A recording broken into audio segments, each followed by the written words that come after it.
మరి ఏం చేస్తారు మహానీయులు అంటే బంది కోసం కూర్చుంటారు.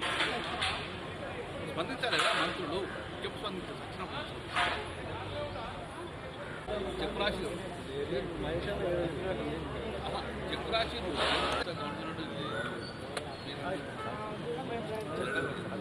అది మీరు రాత్రి మీరు చెల్లించు.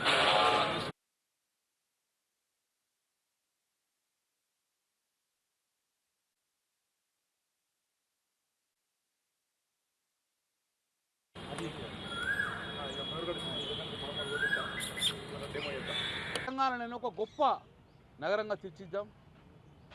అన్ని రంగాల్లో ముందుకెళ్ళింది, మట్టి లేని నగరంగా తీర్చిద్దాం. ఆ రోజు కూడా స్మార్ట్ సిటీతో పాటు 40-50 సంవత్సరాల నుంచి ఇక్కడ మట్టి రోడ్లే ఉంటాయి, ఏ ప్రభుత్వాలు పట్టించుకోలేదని చెప్పి గౌరవ ముఖ్యమంత్రి గారు 350 కోట్ల రూపాయల సీఎంఎస్ నిధులు రిలీజ్ చేసిండ్రు. 3 సంవత్సరానికి 100 కోట్లతో పాటు ఒక 50 కోట్లు ఎక్స్ట్రా చేయడం వల్ల 350 కోట్ల రూపాయలతోటి సీఎంఎస్ కూడా వారు శాంక్షన్ చేయడం జరిగింది. శాంక్షన్ చేసినప్పటి నుంచి గౌరవ ముఖ్యమంత్రి కేసీఆర్ గారు అప్పుడు వెంటనే గ్రీన్ ఛానల్లో దానికి పేమెంట్ ఇవ్వడం వల్ల ఎక్కడ ఒక పని కూడా కాకుండా 2023 నవంబర్ వరకు కేసీఆర్ ప్రభుత్వం సేపు కంటిన్యూగా వర్కులు జరుగుతూనే ఉన్నాయి. అప్పుడు ఒక 65 వర్కులు కూడా కంప్లీట్ అయ్యే దశలో ఉన్నప్పుడు ఇమ్మీడియట్గా రాష్ట్ర ప్రభుత్వం మారిపోయింది, కొత్త ప్రభుత్వం ఏర్పడ్డది. డిసెంబర్ 23 నుంచి ఇప్పటి వరకు ఈ కొత్త ప్రభుత్వం తర్వాత సగంలో నిలిచిపోయిన పనులు కానీ కొత్త పనులు కానీ ఎక్కడ కూడా కాంట్రాక్ట్ స్టార్ట్ చేయలే. సుమారు 65 నగరంలో సుమారు 65 రోడ్లు అసంపూర్తిగా రోడ్లు తవ్వి సగం కంకరేసి ఇసిపెట్టిండ్రు, కంప్లీట్ చేయలేదు. కొన్ని రోడ్లు తవ్వి ఇసిపెట్టిండ్రు, కొన్ని రోడ్లల్లో కంకరేసి పెట్టిండ్రు. అట్లా 65 రోడ్లు కూడా ఈరోజు ప్రజలకు ఇబ్బందికరంగా ఉన్నాయి. కాబట్టి ఆ 65 రోడ్లను మీరు కంప్లీట్ చేయండి, దాంతోపాటు మిగిలిన డబ్బులు కూడా శాంక్షన్ చేసుకొని సీఎంఎస్ఎస్ మొత్తం నిధులు కంప్లీట్ చేయమని చెప్పేసి 2024 నుంచి 2023 డిసెంబర్ నుంచి ఇప్పటి వరకు సుమారు 18 నెలలు ఎక్కని కొండలేదు, మొక్కని బండలేదు. కనబడ్డ మంత్రికి దండం పెట్టినాం, కనబడ్డ వేదిక ద్వారా అందరినీ రిక్వెస్ట్ చేయడం జరిగింది.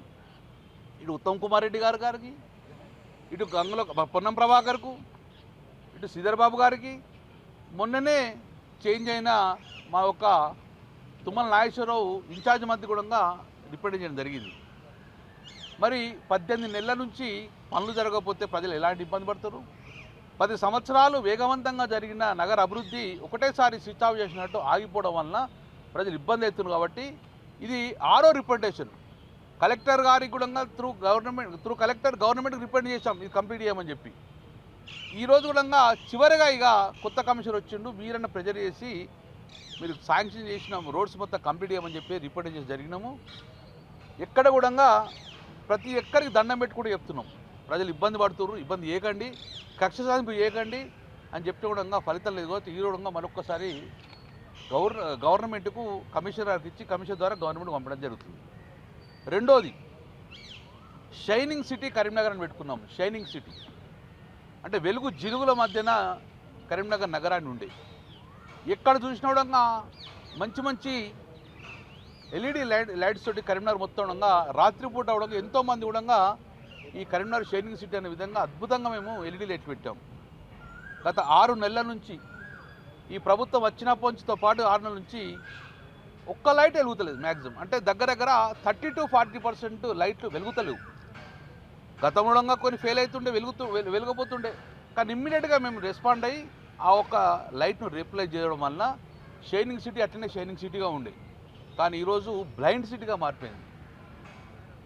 దగ్గర సంవత్సరంన్నరే ఆ ఒక్క లైట్లు రిప్లేస్మెంట్ ఇచ్చే పరిస్థితి లేదు.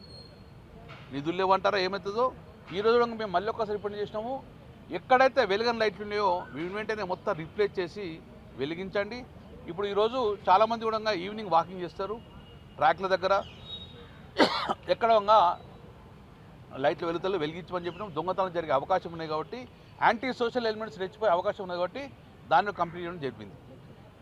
ఇంకోటి జంక్షన్స్ ఒక వందల వేల మంది కూడా జంక్షన్లల్లో మంచి అద్భుతంగా సెల్ఫీలు తీసుకుందరు. వాటర్ ఫౌంటైన్లు, వాటర్ లేదు, ఫౌంటైన్ లేదు, అన్నీ మూగవేని. ఆ చుట్టుపక్కల అన్నీ బెండైనాయి, అన్నీ కూడా అధ్వాన స్థితిలో ఉన్నాయి.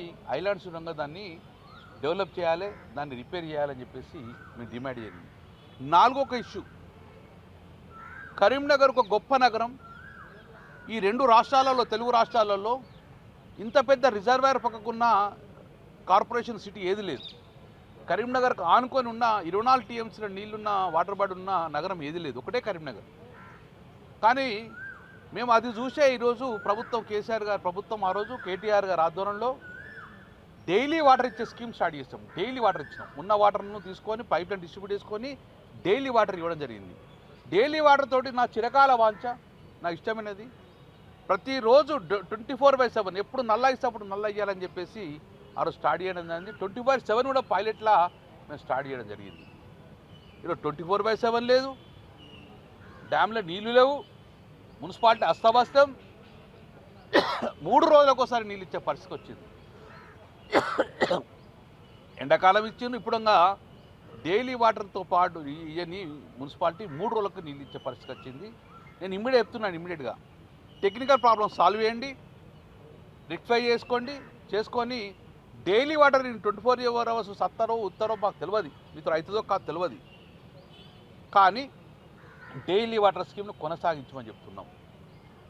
కరీంనగర్లో మట్టి ఉండకూడదు అని డ్రైన్ టు డ్రైన్ వర్క్ చేశాం. అద్భుతంగా కరీంనగర్లో drain to drain work, cement road, డాంబర్ రోడ్ వేసాం మేము. ఎందుకంటే చెత్త ఉంటే, మట్టి ఉంటే రోడ్డు మీదకి వస్తుందని చెప్పేసి ఇక్కడ మట్టి కనుక్కొని చేసాం. దాంతోపాటు నా చేతుల మీదకి వెళ్ళి నేనే తెచ్చుకున్న sweeping machine, Roots company sweeping చేసినాము. 2-3 బస్సులు లారీలతో మౌంటెడ్తో పట్టుకొని అన్నీ కూడా స్వీపింగ్ మిషన్ చేసినాం. పొద్దున్న అయితే సాయంత్రం వరకు ఊడుస్తుంటూ నీట్గా కనబడుతుండే. ఈరోజు బ్రష్లు లేక మూలకు పడ్డే పరిస్థితి వచ్చింది, మెయింటెనెన్స్ లేక. మరి డీజిల్ ఉంటలేదా, బ్రష్లు ఉంటలేవా? నేను ఇమ్మీడియట్ అయిపోయాను, అన్నీ కూడా స్వీపింగ్ మిషన్లు ఇమ్మీడియట్గా రెక్టిఫై చేసుకొని రోడ్స్ స్వీపింగ్కు వాడాలి, అది మూలకేయొద్దని చెప్పేసి కూడా మేము డిమాండ్ చేస్తున్నాం. 4వది, దోమలు వస్తున్నాయి. ఫాగింగ్ మిషన్లు మూలకు పడ్డాయి, ఫాగింగ్ చేస్తలేరు. వర్షాకాలం వచ్చింది, మున్సిపాలిటీ దృష్టి పెట్టాలి, ఫాగింగ్ దృష్టి పెట్టమని చెప్పేసి కూడా వాళ్ళకి చెప్పడం జరుగుతుంది. దీంతోపాటు ఇర్రెస్పాన్సిబిలిటీ ఉన్న అధికారులను, ఎవరైతే ఇర్రెస్పాన్సిబుల్, పాలకవర్గం లేదు కదా, మా మీద అజమాయిషి ఎవరు చేస్తారన్న వాళ్ళు కూడా దాని మీద ఇమ్మీడియట్గా రెక్టిఫై చేసుకొని వాళ్ళు డీబీ సెక్షన్లు వేయండి, వాటర్ సప్లై ఉన్న మంచి డీఎల్ వేయమని చెప్పడంగా షెఫ్లింగ్ చేయమని కూడా చెప్పడం జరుగుతుంది. దీంతోపాటు చిన్న చిన్న సమస్యలు ఉన్నాయి, డ్రైన్ సమస్యలు కానీ, కొన్ని గత పాలకవర్గంలో తీర్మానం చేసిన వర్క్స్ కూడా ఈరోజు ఎలువయ్యకపోవడం వల్ల పనులు పెండింగ్ ఉన్నాయి, ఆర్థికమైన ఇబ్బందులు అని చెప్తున్నారు. ఏమన్నా కానివ్వండి, కమిషనర్ గారు కొత్తగా వచ్చిండ్రు, we have a lot of confidence on him, we have a lot of నమ్మకం ఉన్నది ఆయన మీద, చేస్తాడన్న నమ్మకంతో ఈరోజు రిప్రజెంట్ చేసినాం. ఈ ప్రామిస్డ్ మీ ఈ ప్రాబ్లమ్స్ అన్ని కూడా within 15 days I will solve the problems చెప్పాడు. ఆయన నమ్మకంతో ఈరోజు మేము చెప్పడం జరుగుతుంది. నేను మళ్ళీ ఒకసారి చెప్తున్నాను, ఈ యొక్క ప్రాబ్లం సాల్వ్ అవుతే ఈరోజు ఎక్కని కొండ లేదు, మొక్కని బండ లేదు. అందరికీ చెప్పిన మాకు సహనం నశించింది, ఓపిక నశించింది. మాకు కొత్త కాదు పోరాటం చేసారు కరీంనగర్లో, కొత్త కాదు, మేము అది కూడా చెప్పొచ్చాం. మళ్ళీ మేము పోరాటం చేసి సాధించుకున్న దిశకు రాకండి, వెంటనే మీరు సాల్వ్ చేయమని చెప్పేసి మేము చెప్పడం జరుగుతుంది. లేకపోతే డెఫినెట్గా ముట్టడి కార్యక్రమం పెడతాము, ఇబ్బంది చేస్తాము, ప్రజా సమస్యలను మళ్ళీ ప్రభుత్వం తీసుకునే విధంగా మేము పోరాటం చేస్తాము. చివరిగా డంప్ యార్డ్, ఈ డంప్ యార్డ్ అనేది గత 20 సంవత్సరాల నుంచి పేరుకపోయిన చెత్త. మేము ఆ రోజు టెక్నికల్ క్వాలిఫై పిలుచుకొని టెండర్ వేయడం జరిగింది, సెగ్రిగేషన్, బయో మైనింగ్ పెట్టడం జరిగింది. అది అర్థాంతంగా ఆగిపోయింది. ఆ కాంట్రాక్ట్ పిలవండి, సాల్వ్ చేయండి, వెంటనే ఆ డంప్ యార్డ్ సమస్య పరిష్కరించండి. మీ మీడియా ద్వారా బండి సంజయ్ కేంద్ర మంత్రి కూడా చెప్తున్నాను, మీరు ఆ రోజు మాట ఇచ్చారు, ఆ కేంద్ర యొక్క పట్టణ మనోహర్ ఖట్టర్ గారు తీసుకొచ్చారు, వారు ఆన్ రికార్డుగా మీరు ప్రామిస్ చేశారు. కాబట్టి బండి సంజయ్ గారికి గుర్తు చేస్తున్నా, దాన్ని వెంటనే డంప్ యార్డ్ను ఖట్టర్ గారి ద్వారా ప్రాబ్లం సాల్వ్ చేయండి, మీరే శాంక్షన్స్ క్లియర్ చేస్తున్నారు. కాబట్టి దాన్ని మీరు కూడా సాల్వ్ చేసే బాధ్యత మీద ఉన్నది. రాష్ట్ర ప్రభుత్వం మీద కొన్ని బాధ్యతలు ఉన్నాయి, కేంద్ర ప్రభుత్వ బాధ్యతలు ఉన్నాయి. కాబట్టి వెంటనే ఈ 2 అధికార పార్టీల వాళ్ళు కరీంనగర్ దగ్గర కాపాడమని చెప్పేసి మీ ద్వారా ఈరోజు చెప్పడం జరుగుతుంది. Thank you. ఎనీథింగ్ ఎల్స్ మాట్లాడేది ఉందా? సరిగా థ్యాంక్ యూ వెరీ మచ్.